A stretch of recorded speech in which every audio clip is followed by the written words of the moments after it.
My name is Dr. Premnath and I am the director of the Venture Center. The FLCTD program, which is run by UNIDO, BE and GEF, has actually carried out a very interesting exercise and survey of all the tech transfer offices in India, and they have discovered in that survey that there are several gaps in the capabilities, in the institutional processes and the various mechanisms, that institutional mechanisms that these tech transfer offices follow. There is also a lack of common language and nomenclature and a set of terms which everybody was using, and in that context it was decided that there should be a training program, a capacity building program for tech transfer offices across India, especially meant for academic and research institutions, which are actually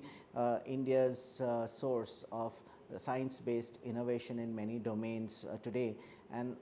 they are filing a lot of patents, but to help them commercialize it, such kind of capabilities would be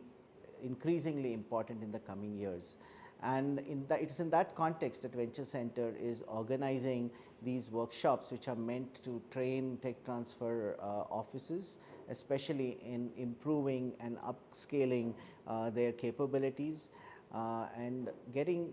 experts from around the world to share their experiences with such professionals who are operating today in Indian academia and research organizations, and therefore hopefully result in much more fruitful and increasing number of fruitful industry academia collaborations. We are looking forward to building and nurturing a community of tech transfer professionals for India who in various different research and academic institutions will facilitate the transfer of knowledge from academia and research labs to startups and industry, and therefore aid in innovation led growth for not only the country but for the world as well.